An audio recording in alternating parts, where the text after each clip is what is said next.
산과 풍경이 어우러져 장관을 이루는 이곳은 충청북도 충주시입니다. 고요하던 대지 위로 굴삭기의 시동음이 울려 퍼지며 하나의 건축을 품기 위한 첫 호흡이 시작되죠. 사람들은 종종 건축의 시작을 철근이나 콘크리트로 착각하곤 하지만 진짜 시작은 바로 이 터파기에서부터 출발합니다. 건축에서 터파기는 단순히 땅을 파는 게 아니라 땅속에서 건물의 위치와 깊이, 구조적 안전성을 정밀하게 정의하는 고도의 작업입니다. 바로 이 단계에서 건물의 기준이 결정되기에 아무리 좋은 자재를 사용하더라도 터파기를 허술하게 하면 구조물 전체에 문제가 생길 수 있습니다. 그런데 이 현장은 일반적인 부지가 아니라 산 밑에 위치한 특수한 지형이었습니다. 도로보다 대지가 훨씬 높게 형성되어 있었고 장비가 들어올 수 있는 진입로조차 없는 상태였기에 건축을 시작하기 전 먼저 토목공사가 필요했습니다. 그래서 콘크리트 절단기로 기존 옹벽을 일부 철거하고 굴삭기를 투입해 건물 부지로 들어갈 수 있는 길부터 만들었는데요. 동시에 산에서 내려오는 토사가 무너지지 않도록 콘크리트 블록 옹벽을 추가로 시공해 집안을 안정화시킨 뒤에야 비로소 본격적인 기초공사를 진행하였습니다. 이렇게 예상하지 못한 토목 비용이 발생하는 경우가 매우 많습니다. 그래서 땅을 고르실 때는 가격이나 전망만 볼 것이 아니라 도로와의 높이 차나 진입로 유무, 옹벽이나 절개지 상태를 함께 확인해야 합니다. 이런 조건들이 나쁘면 생각보다 많은 공사 비용이 더 들어가는 상황이 생길 수 있으니 꼭 염두에 두셔야 합니다. 터파기 작업은 기초의 중심선과 외곽선, 바닥 기준 높이를 모두 잡아 정확한 측량이 선행된 뒤 진행합니다. 기준점 없이 무작정 굴삭기를 집어넣는 건 불량 시공의 지름길이기에 측량할 때 주의합니다. 또한 굴착 중간중간 집안 상태를 확인하면서 수시로 굴삭 깊이와 경사도를 조정해가며 조심스럽게 파내려갑니다.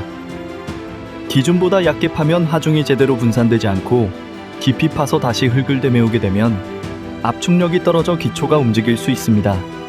많은 분이 터파기를 정해진 깊이만큼 파면 끝나는 작업이라고 생각하시는데 실제 현장에서는 그렇지 않습니다.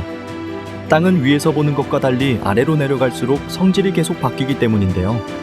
겉은 단단해 보여도 조금만 파면 물을 먹은 흙이 나오거나 반대로 자갈층이나 안반이 갑자기 나타나는 경우가 생깁니다. 그래서 집안 상태를 계속 확인하면서 신중히 작업을 진행합니다.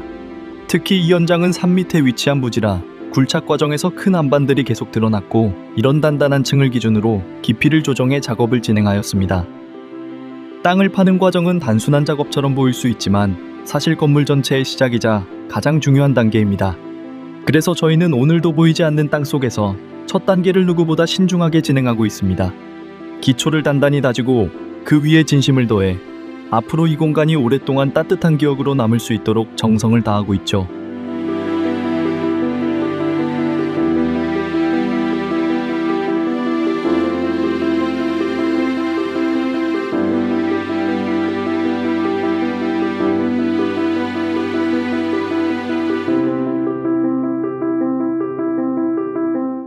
터파기가 끝난 직후의 땅은 생각보다 매우 불안정합니다. 발로만 밟아도 울퉁불퉁해지고 굴삭기나 작업자가 움직일 때마다 바닥 높이가 미세하게 바뀝니다. 이 상태에서 바로 철근을 놓으면 위치도 틀어지고 기초 두께도 들쭉날쭉해질 수밖에 없습니다. 그래서 흙 위에 PE 필름 비닐을 깔고 얇게 콘크리트를 한 번 더 깔아 바닥을 고정된 기준면으로 만들어주는 작업을 진행합니다. 그로 인해 타설로 바닥 높이가 완전히 정리되고 이후 모든 기초 작업이 이면을 기준으로 정확하게 진행됩니다. 쉽게 말해 버림 콘크리트는 건물을 받치는 구조물은 아니지만 그 구조물을 정확히 만들기 위한 바닥 눈금자 역할을 하는 과정입니다.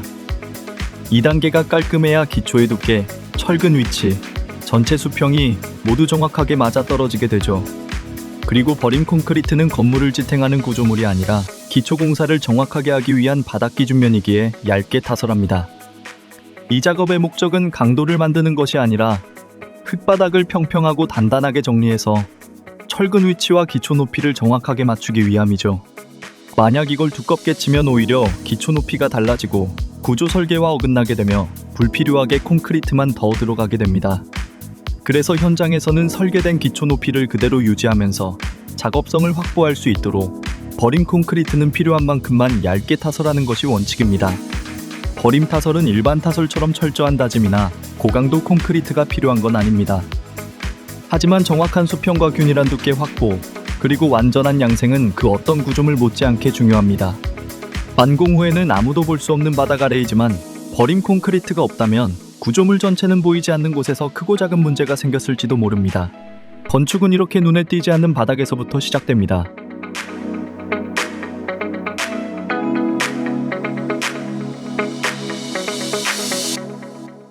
버림 콘크리트가 단단히 굳은 바닥 위로 본격적인 철근 배근 작업이 시작됩니다.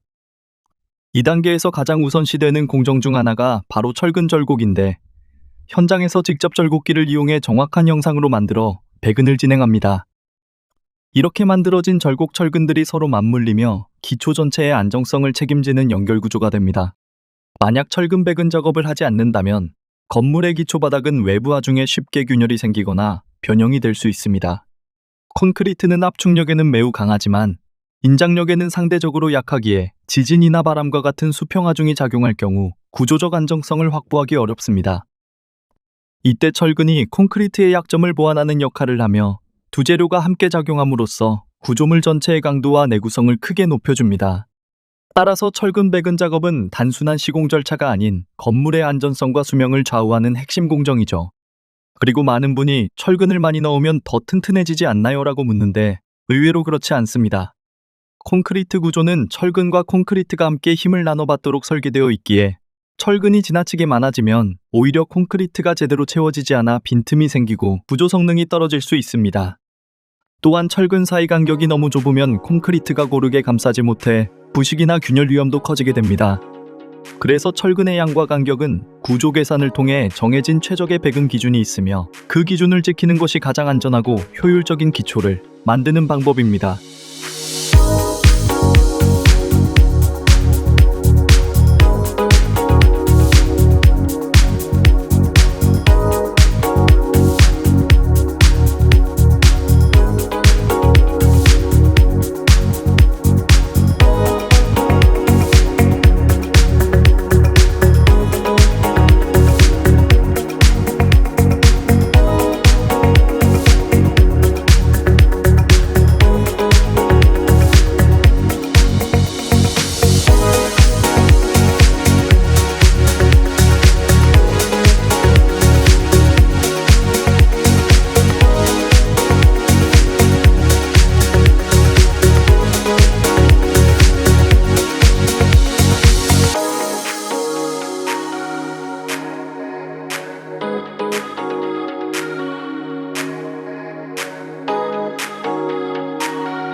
이제 모든 준비가 끝났다고 생각하실 수 있겠습니다.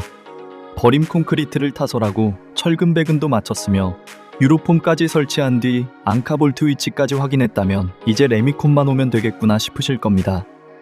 하지만 콘크리트 타설은 단 하루의 작업이지만 그 하루 안에 생긴 작은 오차나 실수는 건물 전체의 평생 품질을 좌우할 수 있습니다. 그래서 현장에서는 이 시점에서 반드시 한 번 더 꼼꼼한 점검을 진행합니다. 겉으로는 다 준비된 것처럼 보여도 눈에 잘 보이지 않지만 매우 중요한 항목들이 남아있기 때문입니다. 먼저 철근의 상태를 다시 한번 확인합니다. 배근된 철근이 도면과 일치하는지, 간격이 틀어지진 않았는지, 상단근이 들려있거나 띠철근이 빠진 곳은 없는지 체크하는 것이 기본이죠. 특히 이 현장은 H빔 철골 구조로 계획되어 있어 기초 안에 매립된 베이스 플레이트와 앙카볼트의 정렬 상태가 무엇보다 중요합니다. 볼트가 정확한 위치에 수직으로 세워져 있는지, 용접은 견고하게 되었는지, 콘크리트가 묻지 않도록 볼트 머리에는 보호캡이 잘 씌워져 있는지까지 모두 꼼꼼히 확인해야 하죠. 이런 과정이 번거롭게 느껴질 수도 있지만 만약 이 앙카볼트가 타설 중 흔들리거나 위치가 조금이라도 틀어진다면 철골 기둥이 삐뚤게 올라가게 되고 그 위에 올라갈 패널, 지붕, 외장재까지 모두 영향을 받을 수 있습니다. 다음은 유로폼 상태 점검입니다. 유로폼은 콘크리트가 굳기 전까지 형태를 유지해주는 거푸집입니다. 이 거푸집이 잘못 체결되어 있으면 콘크리트가 새어나오고, 그렇게 되면 기초 외형이 찌그러지고 심한 경우 구조물 자체가 약해질 수도 있습니다. 특히 외곽부, 모서리, 그리고 설비 배관이 지나가는 관통구 주변은 이음부가 많고 틈이 생기기 쉬운 곳이기에 마감 상태를 더욱 세밀하게 확인해야 합니다. 콘크리트는 하루면 굳지만 그 안에 남은 실수는 건물 안에서 수십 년을 버티게 됩니다. 그래서 저희는 매 현장마다 타설 전 점검을 꼼꼼히 진행합니다. 단순한 체크리스트가 아닌 건물의 안정과 완성도를 지키는 마지막 보호막이라 생각하고 철저하게 하죠. 한 번 더 확인하는 이 시간이야말로 진짜 단단한 기초를 만드는 순간입니다.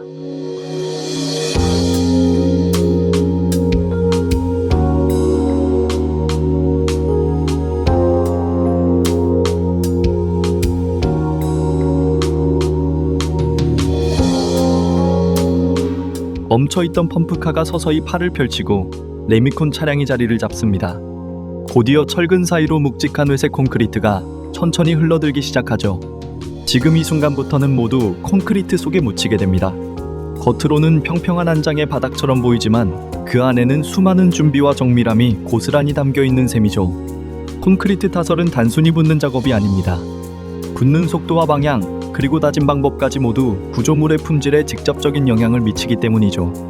작업자들은 펌프 호스를 조정하며 균형 있게 분배하고 콘크리트가 유로폼 안에 고르게 퍼질 수 있도록 천천히 이동하며 타설을 진행합니다.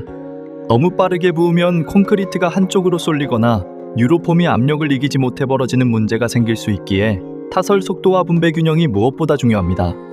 그리고 콘크리트를 타설하는 동시에 바로 이어지는 것이 진동 다짐 작업입니다. 진동 다짐기는 콘크리트 내부에 생긴 공기층을 제거하고 철근과 콘크리트가 빈틈없이 밀착될 수 있도록 도와주는 장비입니다. 현장에서는 보통 두 사람이 한조가 되어 작업합니다. 한 명은 진동기를 직접 잡고 콘크리트가 타설된 부분에 삽입해 공기를 제거하고, 다른 한 명은 그 옆에서 호스를 보조하거나 진동기의 위치를 잡아주는 역할을 하며 콘크리트가 고르게 다져지도록 협력합니다. 이때 진동기를 너무 오래 한 자리에 두면 콘크리트가 분리될 수 있고, 반대로 너무 짧게 사용하면 내부에 공기층이 남아 공극이 생길 수 있기에 적절한 시간과 깊이, 움직임을 유지하며 반복적으로 다짐하는 것이 핵심입니다. 이 과정을 소홀히 하면 시간이 지나며 콘크리트 내부에 작은 빈틈들이 생기고 결국 구조물의 균열이 발생할 수 있습니다. 그래서 타설에서 진동 다짐 작업은 가장 중요한 공정 중 하나라고 할 수 있습니다. 한쪽에서는 콘크리트가 흐르고 다른 한쪽에서는 진동 다짐기 소리가 일정한 박자로 이어집니다. 그리고 또 한쪽에서는 작업자들이 미장을 하며 바닥을 정리하죠. 이 모든 움직임이 동시에 집중력 있게 이어집니다. 그렇게 한층 한 구역씩 차례로 콘크리트가 깔리면서 철근과 유로폼으로만 가득했던 현장 바닥이 이제는 하나의 단단한 회색판처럼 변해가고 있습니다.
콘크리트 타설이 끝나고 진짜 중요한 과정은 이제부터 시작됩니다.